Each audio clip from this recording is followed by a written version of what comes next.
Assalamualaikum warahmatullahi wabarakatuh. Halo semuanya, saya Andi Setiawan BID.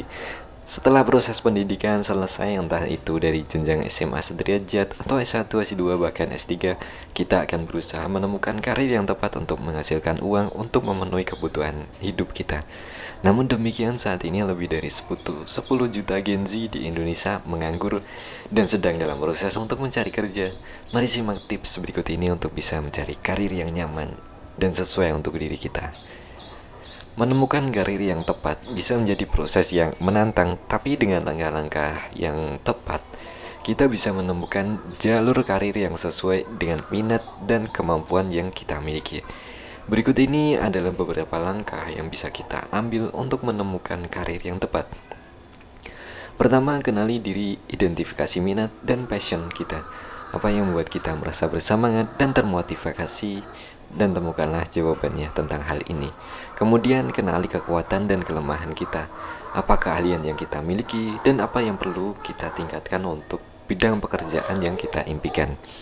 Kemudian, pertimbangkan nilai-nilai pribadi kita, apa yang penting bagi kita dalam kehidupan dan karir, seperti bisa beribadah tepat waktu atau yang lainnya. Kemudian eksplorasi karir, lakukan riset tentang berbagai jalur karir yang sesuai dengan minat dan kemampuan. Bicaralah dengan profesional dalam bidang yang kita minati untuk mendapatkan wawasan tentang pekerjaan mereka secara lebih dalam lagi. Kemudian cobalah magang atau pekerjaan paruh waktu dalam bidang yang berbeda untuk merasakan berbagai jenis pekerjaan, tantangan, dan exposure di dalamnya. Kemudian pendidikan dan pelatihan. Pertimbangkan pendidikan dan pelatihan yang diperlukan untuk karir yang kita minati. Ambillah kursus atau sertifikasi yang relevan untuk bisa meningkatkan jenjang keahlian dan kualifikasi kita. Misalnya di kesehatan, ada berbagai sertifikasi yang perlu diikuti. Kemudian bangunlah jaringan dengan profesional dalam industri yang kita minati. Hadirilah acara-acara industri, seminar, workshop untuk bisa belajar lebih banyak tentang bidang tersebut. Kemudian jangan takut untuk bisa mencoba hal-hal baru dan mengambil resiko. Karir yang tepat mungkin tidak langsung terlihat, namun pelan-pelan kita bisa jejaki, kita lewati dengan proses pekerjaan dari berbagai tempat. Lantas kemudian bersikap fleksibel, karir bisa berkembang seiring waktu dan pengalaman yang kita miliki. Selanjutnya yang terakhir adalah evaluasi dan refleksi. Secara berkala evaluasi kemajuan kamu dan refleksikan apa yang telah kamu pelajari.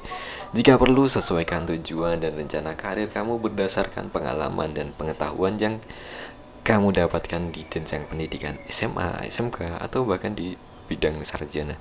Memiliki karir yang tepat adalah perjalanan yang unik untuk setiap orangnya.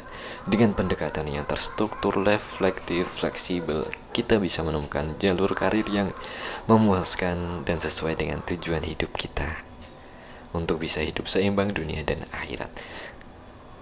Kesimpulannya, dalam memilih karir yang tepat adalah sebuah perjalanan dan kesesuaian dengan minat beserta keahlian.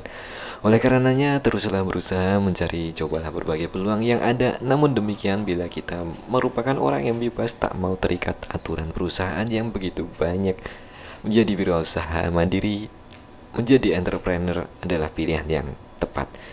Terima kasih telah mendengarkan. Silahkan datang kembali untuk video selanjutnya. Assalamualaikum warahmatullahi wabarakatuh.